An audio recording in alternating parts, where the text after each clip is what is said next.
I've been practicing medicine for over 25 years, and I've seen it. The world is hurting, people are sick, and even with our greatest scientific discoveries and technological breakthroughs, trends in health are not getting better.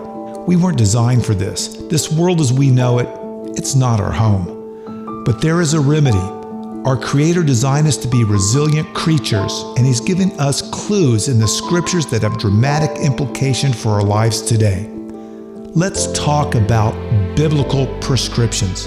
Let's take a serious look at living as God intended. Are you ready? Let's get well, and let's go home. Welcome to the Biblical Prescriptions for Life podcast presented by Heartwise Ministries.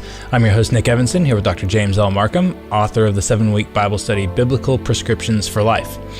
And on today's program, we're going to be discussing a little bit more based on what we talked about last week. Mm-hmm. Dr. Marcum recently had the opportunity to go to the Galapagos for a kind of a little bit of a break from work, but also a bit of a study trip. Right. And we talked last time on the podcast about healing beliefs and how believing in a creator God who designed us has implications for our health. So if you missed that episode, go back and have a listen. And today we're going to talk a little bit more about some of the things you thought about on your trip. But before we get into that, how are you doing today? How are you feeling? I'm feeling great, Nick. And later today, I plan on doing a seminar up in part of northern Tennessee. We're going to be talking to a group of people there about biblical prescriptions for life and how they can use it to not only improve their health, but they can use it for their friends in their community. A lot of people are going out now. You know, sometimes it's hard in this media-driven world to reach our friends and neighbors with the gospel or with, try to help them out. Mm-hmm. So what some are doing is they're talking to their friends and neighbors who they might not have a real close relationship. Let's say, listen, we've got this 7-week Bible study, or it can go longer if you want. And would you like to maybe lose some weight or feel better, improve your mental health, or just become closer to God? Why don't you come over and study with us for a while?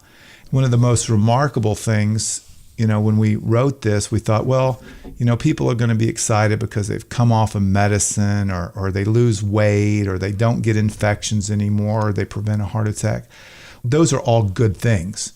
But one of the most positive things that I've heard is, it's helped them believe and feel that God is working in their lives, because God gives them the power to make little bitty changes. And it might not be major things, but they feel that God's working in their lives. Right. Yeah. All right. Time for a shameless plug. If you're interested in hearing more from Dr. Marcum, he does do speaking engagements when possible. You are a practicing cardiologist, so it's somewhat limited. But go to our website, biblicalprescriptions.com. And if you have health questions for another podcast, you can submit those to us there as well. And we are going to answer them on a future podcast. I was recently talking to a gentleman in Philadelphia, actually yesterday. And he was telling me all the different things that we can do to get the message out about, God's love and relationships. And he did not realize that I was a practicing cardiologist. And he says, well, how can you do that and still do it? Well, when you're with people on a daily basis, that gives you you learn. You learn the mistakes you make, you learn the positive things, you know how to reach people, what their needs are on a daily basis. I think sometimes, and some people that just do health for full time, that's good and bad. Sometimes you lose touch with the real world. Sometimes you don't get those ideas, and sometimes God brings people into your lives and that you connect with. I see 32 patients every day in the office, and you get to connect with people, and you see their needs, and it gives you the ability to sort of present in ways that are actually doable. Where sometimes if you sit in an academic ivory tower, you don't see the big picture quite as well. So I wish I could, get out a little bit more, but like you said, we'll try to meet the needs of those we serve, and do the best we can. And likewise, nowadays with modern media, through webinars and Facebook and ordering stuff on the internet, you can get the message out without physically being there a lot of times. That's right. And we have some great recorded presentations that you've done for when you can't actually go and give them in person. So biblicalprescriptions.com is where you can find out more about all of that. So let's get into the topic of the day. We're going to talk some about your experience in Galapagos and some of the animals you saw. And I'm curious to hear about some of the adaptations you witnessed as well.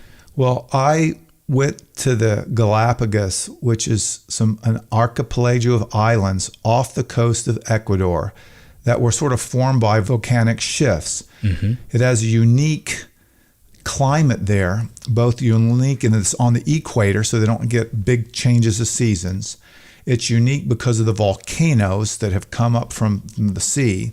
It's unique because of the currents.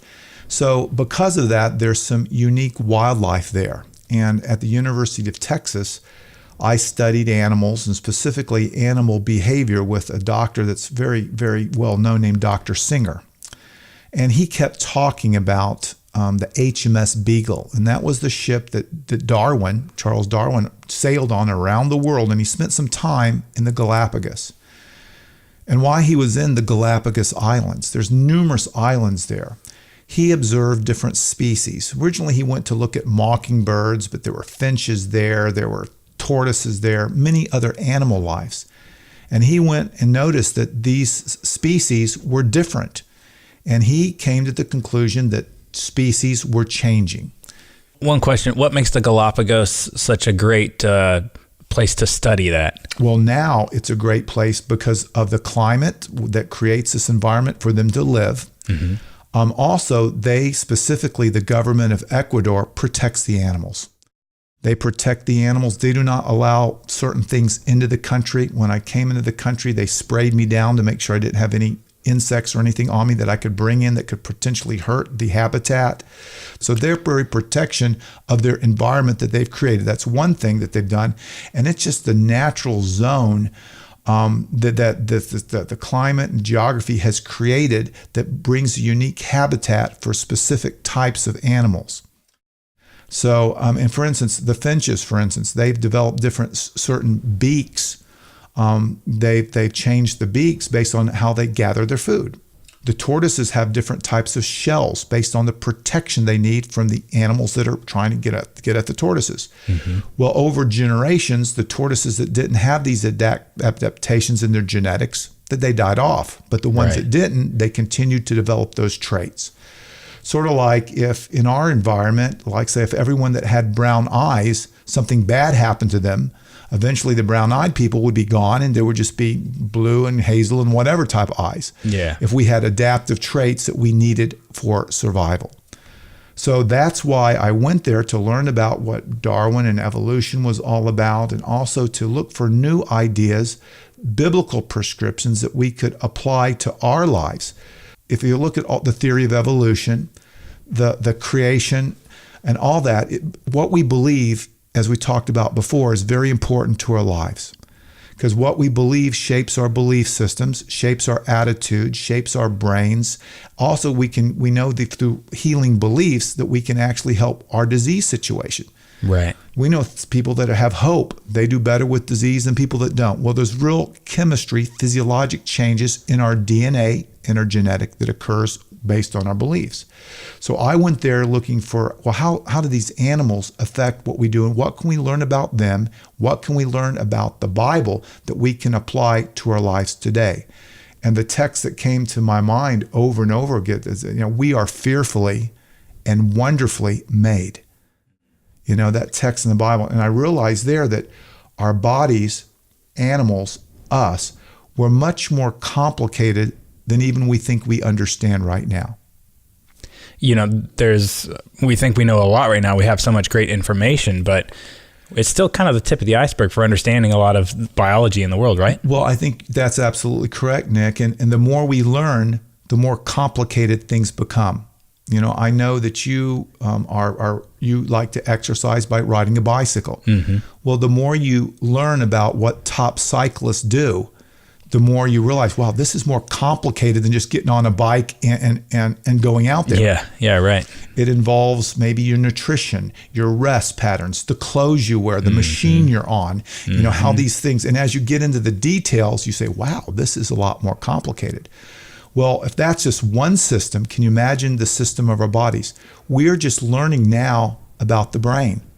we've just now uncovered tools that we can use to learn about the brain. Despite years and years of existence, we just now getting some of the technology with PET scans and MRIs to understand how the brain works. The DNA, our very genetics. Well, Francis Collins just a few years ago just now uncoded the DNA and how it works. So now we can actually study to some small degree what turns on and off genes. In fact, Francis Collins wrote a book about our DNA called The Language of God. He thinks that God's language might be in our genetic expression. You know, we communicate by words and writing. Well, maybe God, in his great infinite wisdom, communicates through the universe through epigenetics, our genetic changes, these mutations that occur on telomeres and chemical reactions like methylation, where it changes a little part of the DNA, which makes it make a different enzyme, which makes a different chemical pathway, which even affects the way we think and live. Right. So it gets more complicated. If that's not enough, how about the bowel? We now know that there's 1 trillion bacteria in the bowel. There's more genetics going on in the bowel than anywhere else in the body. And that affects the way we think, the way we feel. Chronic disease, it affects a lot. And we're just now opening up that can of worms, but we're opening up that system and we're saying, wow, we really don't know very much. And so when you look for knowledge and you look for truth, you know, unfortunately in the world we live in, and those out there, you know, look at the evidence, and I'm not saying that I have all the answers, but a lot of these things that we're doing now is about making money, or making someone look better, or selling a supplement, or selling a product that's not necessarily long-term good for us. Right. Yeah. And so that's sort of some of the reasons I went down there to see if God would you know, open up some new doors and help me see things a little bit different, things that we can apply using his principles to apply to our life. So how the animals work, how behavior work was very, very interesting. So you mentioned that you saw these adaptations in the finches with their beaks, and also the tortoises, the way they develop their shells to protect them from different predators.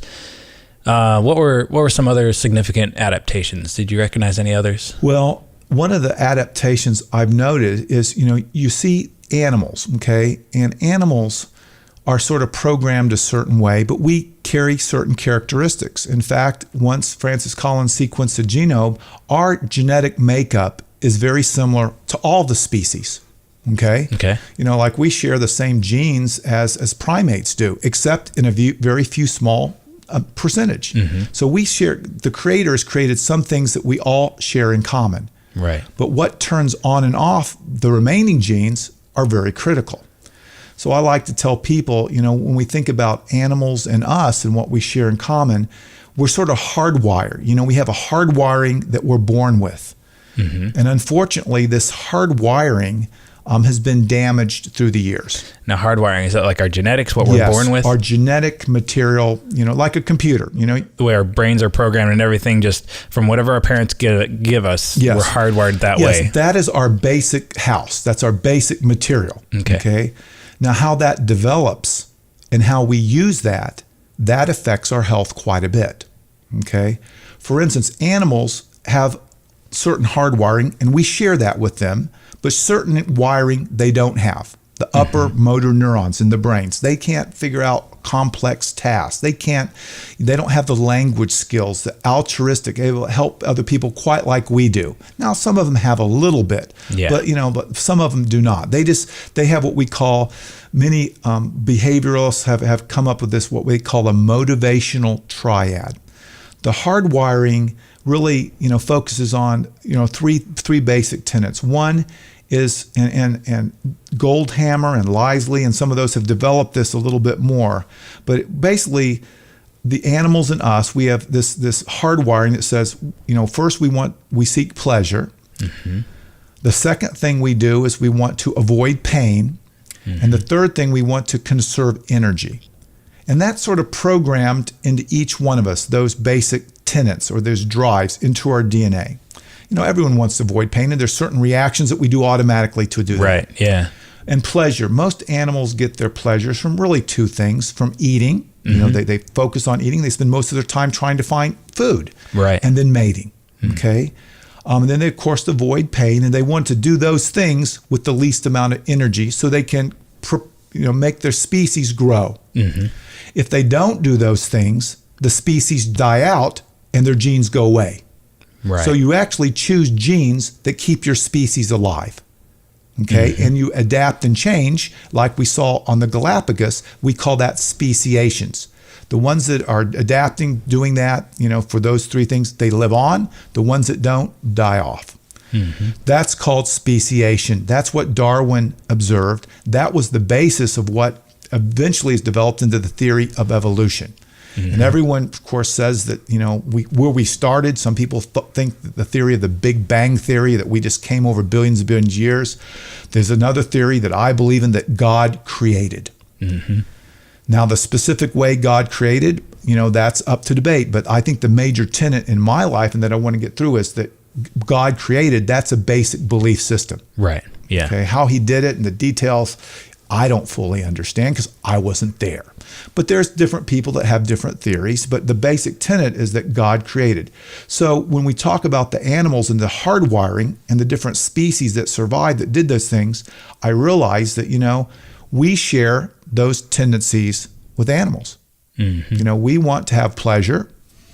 We want to not have pain in our lives. And we want to do things with the least amount of energy. That's in our hard drive. Mm-hmm. But we can change that to certain degrees based on our software. So you're talking about a different type of adaptation in humans. We obviously don't adapt. Well, maybe over time we've changed some in height and stature and that kind of thing, but we don't have beaks like the finches, we don't have shells like the turtles. But you're talking about more adaptations within our brains, really, right? That is you're getting it, Nick. Okay. That's what I'm exactly talking, because that's the area where we can make the biggest changes, because mm-hmm. we're not having all these environmental insults that animals have. Yeah. So our brains have changed, and it's based, and the way we change is these programs that we upload into our brains. So all these programs we upload in our brain is going to change the way we look at pleasure, pain, and relaxation, because mm-hmm. that's our hardwire. Mm-hmm. Okay. So unfortunately, through the years, especially in chronic disease, first of all, we let other people sort of decide what software we get in our brain computer, mm-hmm. which you got to be careful with, because if that software is uploaded, it's still doing something. What do I mean, software that might not help our brains? Well, our brains really weren't designed for so much media and news overload. Our brains weren't designed for some of the hard metabolic things we use to make our brain do good. So, we were never designed not to drink water, not to exercise. Right. Some of the toxins we put in our brains, mm-hmm. that's not designed for. And then all the other inputs that we put in our brain. So that affects the way our brain thinks, are changing in the brain. So in animals, we saw epigenetics on protective mechanisms to survive, mm-hmm. okay, to get food, to mate, protective mechanisms so they can keep their species alive. Right. But in humans, we're seeing those changes in the epigenetics, in the neurons, in the thought process of our brains. And the battle has always been for the brain, for the mind. That's why we see all these texts, God wants our hearts. He wants our brains. So the definitions of pleasure, unfortunately, in humans too, are becoming more like animals.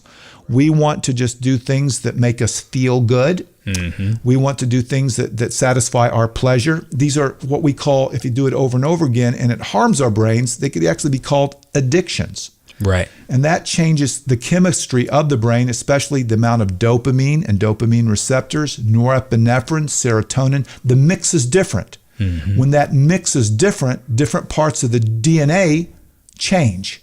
Different thought processes change. Different things happen, and it has a downhill effect on our health. Mm-hmm. It ages us quicker. Okay. It can turn on chronic disease, but also if we do it the right way, there's healing properties in it. Just like animals adapted to help them do better, brains can adapt to do better as well. And that's what we're learning. And I was down there, I sort of realized that, yes, this is unique. We can change our definition of pleasure, okay? If we are trapped in what we do, and we're sort of being fed by all these inputs, these neuro connections that we don't even have control over, all of a sudden we feel enslaved. Right. We might not even know we're in slavery, but we're in bondage. Our brains are in bondage. And it creates this, we have to do this to have pleasure. We need more and more of it. And it can hurt our health. It can actually hurt our health. Our mental health affects our physical health. Well, if we're enslaved, the first thing is realize that maybe I can do better. Maybe my brain is affecting my health. Right. Yeah. Maybe I can empower it to break away from maybe unhealthy pleasures. Since that's what I'm hardwired to do. Our body wants to have pleasure. It's designed there. So it's there. We can't escape. We want to eat good food. Right. We want to mate. These things are programmed in us. But our definition of pleasure, because of our brains and our adaptive ability of our brains, can change too. So how do we find that? Well, if we're enslaved, we want to be set free.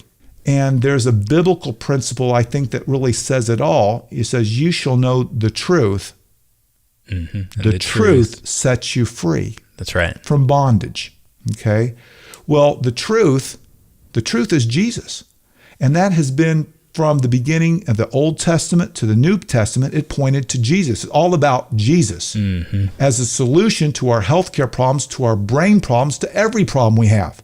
And when we talk about David, when he says, create me a new heart, a new brain, create me a new mind, I realize that, I want people to understand that when we want to break away from slavery that we might not even know we're needed, we need to put software in us that brings us closer to Christ. Right. From whatever way, going out in nature, taking care of our bodies, serving other people, worshiping in many different types of ways to break these dangerous, put good inputs to change our brains for the good so we can have adaptations, pleasure, good pleasures, right pleasures. You see what I'm saying? So when we have that right pleasures, that's going to help the physiology of our whole body, help us to connect with God better, to work all this better. So it's sort of similar to animals, but at a much higher level because we were created to be, masters of the animal. Yeah. You just started to mention a few of them. What are some of these positive pleasures that we should be experiencing? Like, the world tells us drugs and sex and all these different things. These are pleasurable. But what did God intend for us to experience as pleasure? One of them is to be in a relationship with the God of the universe.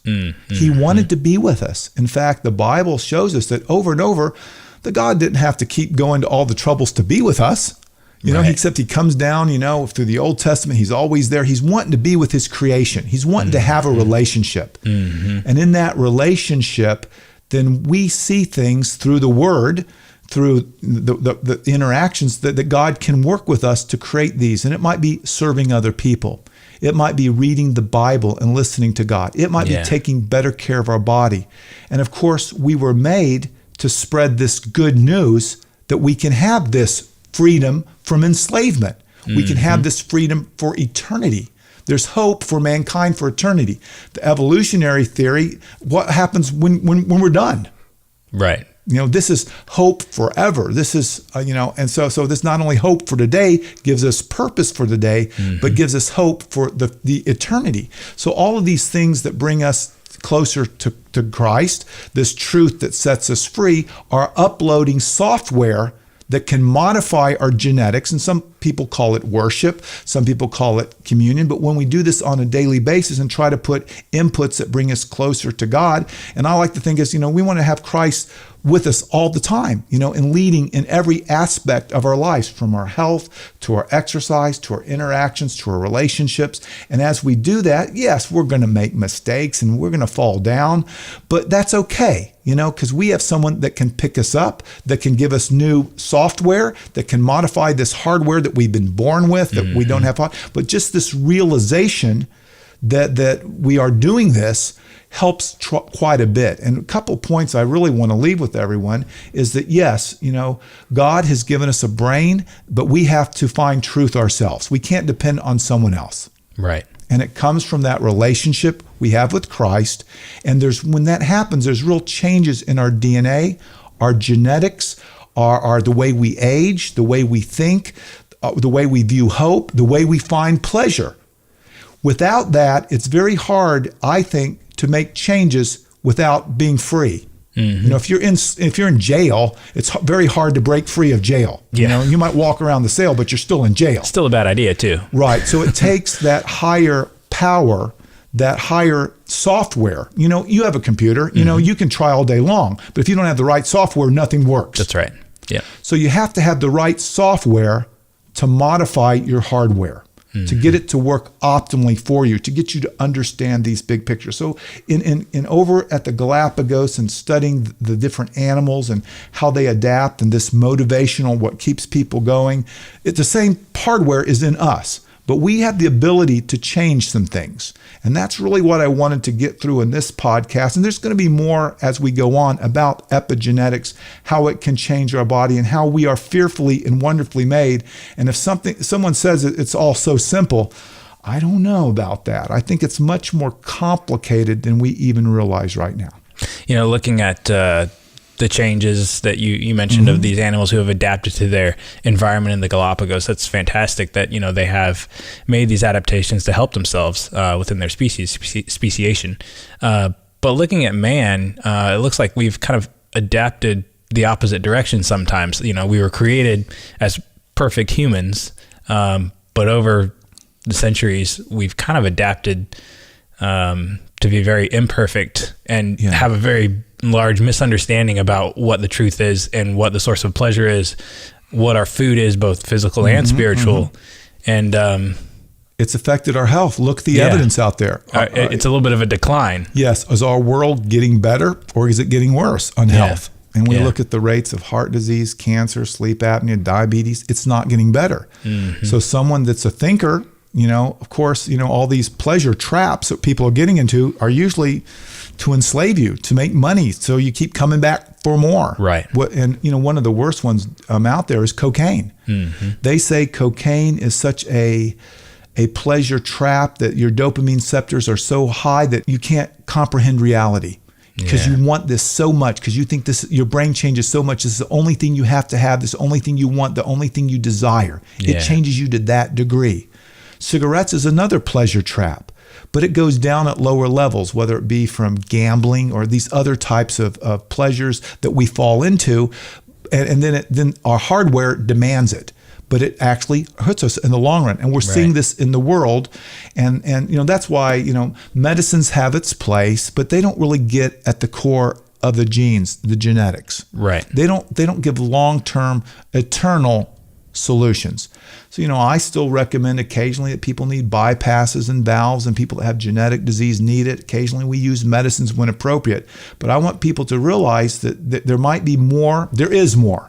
And as you look for truth, you can find it. And hopefully this podcast is something they can build on and grow on and learn a little bit more today. Well, Dr. Marcum, thank you for sharing with us about your trip and the things you learned there. And, you know, it's really great to know that God is on our side and ready to help us adapt to better understand his ways. My pleasure, Nick. And thank you everyone at home for listening to the podcast or watching on YouTube. And if you have any comments for us, we'd love to hear your thoughts. If you have health questions, comments, anything you want to say to us, we're happy to listen and take your thoughts into consideration on a future podcast. And if you have a health question, biblicalprescriptions.com/podcast is the place you can contact us there. Thanks so much for listening, and we look forward to talking with you again next week, where we're going to discuss more about getting well and going home.